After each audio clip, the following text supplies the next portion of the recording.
नमस्कार, मैं हूं नीतीश ठाकुर और आप देख रहे हैं कैपिटल टीवी उत्तर प्रदेश।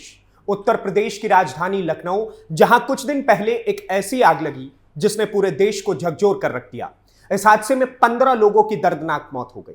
कई परिवार ऐसे थे जिनके घर के चिराग हमेशा के लिए बुझ गए। किसी ने अपने माता पिता को खो दिया, किसी ने अपने बच्चे को, तो किसी ने अपना पूरा परिवार ही खो दिया।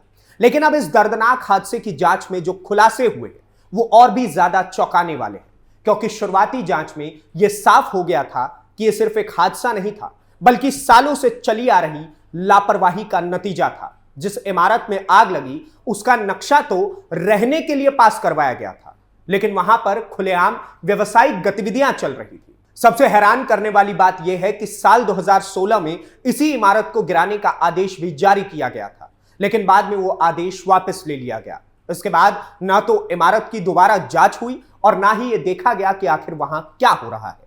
अब लखनऊ विकास प्राधिकरण यानी एलडीए की जांच में एक नहीं, दो नहीं, बल्कि पूरे 18 अधिकारी और इंजीनियर्स दोषी पाए गए हैं। इनमें तत्कालीन विहित प्राधिकार 5 जोनल अधिकारी, 6 सहायक अभियंता यानी कि सहायक इंजीनियर्स और 7 जूनियर इंजीनियर्स भी शामिल हैं। रिपोर्ट शासन को भेज दी गई है और अब इन सभी के खिलाफ विभागीय कार्रवाई की सिफारिश की गई है। यानी अब सवाल सिर्फ इतना नहीं है कि आग कैसे लगी, बल्कि इससे भी बड़ा सवाल यह है कि अगर समय रहते नियमों का पालन कराया जाता, अवैध निर्माण को रोका जाता और सुरक्षा मानकों का पालन किया जाता, तो क्या 15 लोगों की जान नहीं बच पाती? आखिर इस पूरी जांच में क्या क्या सामने आया और किन अधिकारियों की लापरवाही ने इस हादसे को इतना ज्यादा भयावह बना दिया, देखिए हमारी ये खास रिपोर्ट। ये पूरा मामला लखनऊ के अलीगंज इलाके का है, जहां सोमवार दोपहर 3 मंजिला एक इमारत में अचानक भीषण आग लग गई। आग इतनी तेजी से फैली कि कुछ ही मिनटों में पूरी बिल्डिंग धुएं से भर गई। अंदर मौजूद लोगों को बाहर निकलने का मौका तक नहीं मिला। बाद में जब फायर ब्रिगेड और एनडीआरएफ की टीम मौके पर पहुंची तो हालात बेहद भयावह थे। इमारत में प्रवेश करने का सिर्फ एक ही रास्ता था। उसी रास्ते में ऐसी एक आउटडोर यूनिट, बिजली के तार और कई दूसरे उपकरण लगे हुए थे। आग लगने के बाद यही रास्ता धुएं और गर्मी से पूरी तरीके से बंद हो गया। रेस्क्यू टीम के सामने सबसे बड़ी चुनौती यह थी कि अंदर फंसे लोगों तक कैसे पहुंचा जाए। आखिरकार दमकल और एनडीआरएफ की टीम को दीवार तोड़कर अंदर प्रवेश करना पड़ा। कई लोगों को बेहोशी की हालत में बाहर निकाला गया, लेकिन तब तक काफी देर हो चुकी थी। डॉक्टरों के मुताबिक अधिकांश लोगों की मौत जलने से नहीं, बल्कि जहरीला धुआं भर जाने के कारण दम घुटने से हुई है। घटना के बाद पूरे प्रदेश में हड़कंप मच गया है। मुख्यमंत्री योगी आदित्यनाथ ने अधिकारियों से रिपोर्ट मांगी, जबकि लखनऊ विकास प्राधिकरण ने भी अपनी अलग जांच शुरू कर दी। जांच के दौरान भवन से जुड़ी हर फाइल मंगाई गई है। यह देखा गया है कि जमीन का आवंटन कब हुआ, बिल्डिंग का नक्शा किस उद्देश्य से पास किया गया और बाद में उसमें किस तरह के बदलाव किए गए। इसी जांच में कई ऐसे तथ्य सामने आए जिन्होंने पूरे मामले को एक साधारण हादसे से कहीं ज्यादा गंभीर बना दिया। लखनऊ के अलीगंज अग्निकांड की जांच जैसे जैसे आगे बढ़ रही है, वैसे वैसे ऐसे खुलासे हो रहे हैं जो ये साबित करते हैं कि यह सिर्फ एक आग लगने की घटना नहीं थी, बल्कि सिस्टम की नाकामी की एक लंबी कहानी थी। जिस बिल्डिंग में 15 लोगों की मौत हुई वो कोई रातों रात खड़ी नहीं हुई थी। सालों तक उसके अंदर नियमों की अनदेखी चलती रही, लेकिन जिम्मेदार अधिकारी आंख मूंदे बैठे रहे। सबसे बड़ा खुलासा यह हुआ है कि जिस भवन का नक्शा सिर्फ रिहायशी इस्तेमाल के लिए पास हुआ था, उसी इमारत में बड़े स्तर पर कमर्शियल एक्टिविटीज चल रही थी। सवाल यह है कि आखिर इतने सालों तक किसी अधिकारी की नजर इस बात पर क्यों नहीं पड़ी? क्या एलडीए को इसकी जानकारी नहीं थी, या फिर जानकारी होने के बावजूद कार्रवाई नहीं की गई? और अगर आपको लगे कि यह सिर्फ एक छोटी सी चूक थी, तो जरा यह भी जान लीजिए कि साल 2016 में इसी भवन को अवैध निर्माण मानते हुए ध्वस्तीकरण यानी कि इसके ऊपर बुलडोजर चलाने के आदेश दे दिए गए थे। लेकिन उस समय की सरकार ने इस बात को नजरअंदाज किया और उस समय सरकार अखिलेश यादव की थी। लेकिन कुछ समय बाद ही वही आदेश वापस भी ले लिया। इसके बाद भवन की दोबारा जांच तक नहीं हुई। किसी ने यह जानने तक की कोशिश नहीं की कि जिस इमारत को गिराया जाना था वहां आखिर क्या चल रहा है।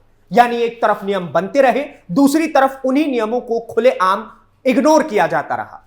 नतीजा यह हुआ कि जिस इमारत को सुरक्षित होना चाहिए था, वही लोगों की मौत का एक जाल बन गया। अब एलडीए की जांच में एक एक अधिकारी की भूमिका सामने आ रही है और कई ऐसे सवाल उठ रहे हैं जिनका जवाब देना आसान नहीं होगा। एलडीए की जांच रिपोर्ट के मुताबिक इस पूरी इमारत का नक्शा सिर्फ आवासीय उपयोग के लिए स्वीकृत किया गया था, यानी यहां लोगों के रहने की अनुमति थी, किसी तरह की व्यावसायिक गतिविधि चलाने की नहीं। लेकिन समय के साथ इस भवन का स्वरूप पूरी तरीके से बदल गया। जांच में सामने आया कि भवन के अंदर व्यावसायिक गतिविधियां संचालित की जा रही थी। इमारत में कई ऐसे बदलाव किए गए जो स्वीकृत मानचित्र का हिस्सा नहीं थे। इसके बावजूद किसी भी अधिकारी ने समय रहते प्रभावी कार्रवाई नहीं की। यही वजह रही कि अवैध निर्माण और नियमों का उल्लंघन लगातार चलता रहा। जांच के दौरान वर्ष 2016 की एक फाइल भी खंगाली गई। रिकॉर्ड से पता चला कि उस समय इस भवन के खिलाफ ध्वस्तीकरण का आदेश जारी कर दिया गया था। तत्कालीन विहित प्राधिकारी दुर्गेश श्रीवास्तव ने अवैध निर्माण को देखते हुए कार्रवाई का आदेश दिया था, लेकिन बाद में भवन स्वामी के आवेदन पर वही वापस ले लिया गया। सबसे गंभीर सवाल यही है कि जब ध्वस्तीकरण आदेश निरस्त किया गया, तब क्या किसी अधिकारी ने दोबारा मौके का निरीक्षण किया? क्या यह देखा गया कि भवन का उपयोग किस उद्देश्य से हो रहा है? क्या यह जांच की गई कि मानचित्र का पालन किया जा रहा है या फिर नहीं?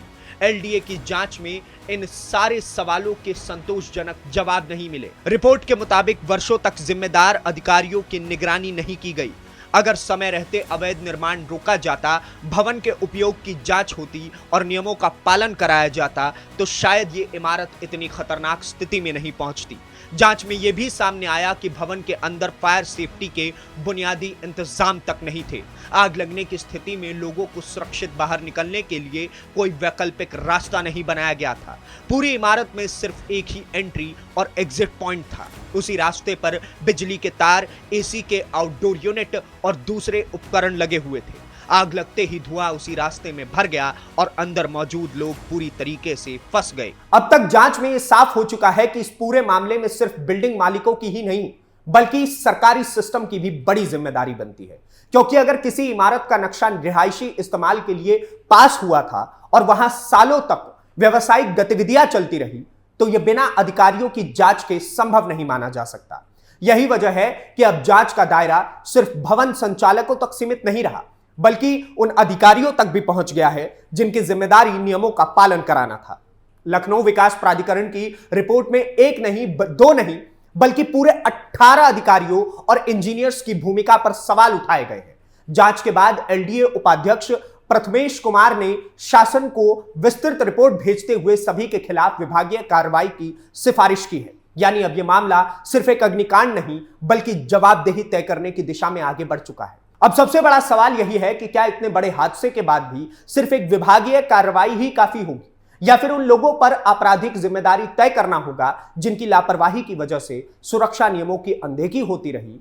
क्योंकि जब किसी की लापरवाही की कीमत 15 लोगों की जान बन जाए, तब सिर्फ फाइलों में कार्रवाई से लोगों का भरोसा नहीं लौटता। अब देखते हैं कि आखिर जांच रिपोर्ट में किन किन अधिकारियों के नाम सामने आए हैं और किस आधार पर उनके खिलाफ कार्रवाई की सिफारिश की गई है। एलडीए की विस्तृत जांच रिपोर्ट के अनुसार इस पूरे मामले में तत्कालीन विहित प्राधिकारी दुर्गेश श्रीवास्तव की भूमिका भी सवालों के घेरे में है। रिपोर्ट में कहा गया कि वर्ष 2016 में उन्होंने भवन के खिलाफ ध्वस्तीकरण आदेश पारित किया था, लेकिन बाद में निर्माणकर्ता के आवेदन पर वो आदेश वापस ले लिया गया। इसके बाद भवन की दोबारा प्रभावी तरीके से जांच ही नहीं कराई गई और ना ही ये सुनिश्चित किया गया कि भवन स्वीकृत मानचित्र के अनुसार ही इस्तेमाल हो रहा है या फिर नहीं। रिपोर्ट में प्रवर्तन जोन में 4 में तैनात रहे 5 जोनल अधिकारियों की भूमिका पर भी गंभीर सवाल उठाए गए। इसके अलावा 6 सहायक इंजीनियर्स और 7 अपर इंजीनियर्स को भी लापरवाही का जिम्मेदार माना गया है। जांच के बाद इन सभी के खिलाफ विभागीय कार्रवाई की सिफारिश शासन को भेज दी गई है।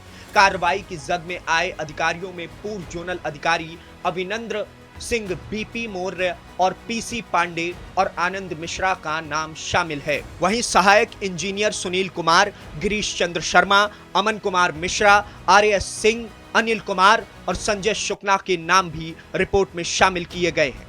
इसके अलावा अपर इंजीनियर्स जयप्रकाश नारायण, रविंद्र कुमार श्रीवास्तव, ज्ञान प्रकाश श्रीवास्तव, प्रमोद पांडे, अमरीश कुमार शर्मा, शिवानंद शुक्ला और पहले से निलंबित अपर इंजीनियर हेमंत कुमार के खिलाफ भी कार्रवाई की संस्तुति की गई है। लखनऊ का यह अग्निकांड सिर्फ एक दर्दनाक हादसा नहीं था, बल्कि एक ऐसा सबक भी है जिसे नजरअंदाज नहीं किया जा सकता। जब किसी इमारत का नक्शा एक उद्देश्य के लिए पास हो और उसका इस्तेमाल किसी दूसरे उद्देश्य के लिए होने लगे, तब फायर सेफ्टी जैसे बुनियादी नियमों की अनदेखी की जाए, जब अवैध निर्माण पर कार्रवाई के आदेश भी कागजों तक सीमित रह जाए, तब ऐसे हादसों की आशंका कई गुना बढ़ जाती है। इस मामले में अब 18 अधिकारियों और इंजीनियर्स की जिम्मेदारी तय की गई है। शासन को रिपोर्ट भेजी जा चुकी है और आगे की कार्रवाई का इंतजार है। लेकिन सबसे जरूरी सवाल यही है कि क्या इस हादसे से सबक लिया जाएगा? क्या प्रदेश के दूसरे शहरों में भी ऐसी इमारतों की जांच होगी? क्या रिहायशी इलाकों में चल रहे अवैध व्यावसायिक गतिविधियों पर सख्ती से कार्रवाई होगी? और सबसे अहम, क्या भविष्य में किसी और परिवार को ऐसी त्रासदी का सामना नहीं करना पड़ेगा? क्योंकि किसी भी हादसे के बाद सिर्फ मुआवजा देना या फिर जांच बैठा देना काफी नहीं होता। असली जिम्मेदारी तब पूरी होती है जब ऐसी लापरवाही को दोबारा होने से रोक लिया जाए। और इस चीज का कार्य बहुत अच्छी तरीके से इस वक्त योगी आदित्यनाथ की सरकार कर रही है। खुद योगी आदित्यनाथ इन रिपोर्ट्स पर कड़ी नजर बनाए रखे हैं। अगर इस रिपोर्ट के आधार पर दोषियों के खिलाफ निष्पक्ष और कड़ी कार्रवाई होती है, तो यह सिर्फ 15 मृतकों के परिवार के लिए न्याय की दिशा में कदम नहीं होगा, बल्कि पूरे सिस्टम के लिए भी एक बड़ा संदेश होगा। बाकी आप क्या सोचते हैं इस पूरी खबर को लेकर के, और प्रदेश सरकार की तरफ से जिस प्रकार से कार्रवाइयां की जा रही है, इन सारी चीजों को लेकर के हमें कमेंट बॉक्स में जरूर बताइए। और इस प्रकार के और वीडियोस को देखने के लिए कैपिटल टीवी को सब्सक्राइब कीजिए। धन्यवाद, नमस्कार, जय हिंद, जय भारत।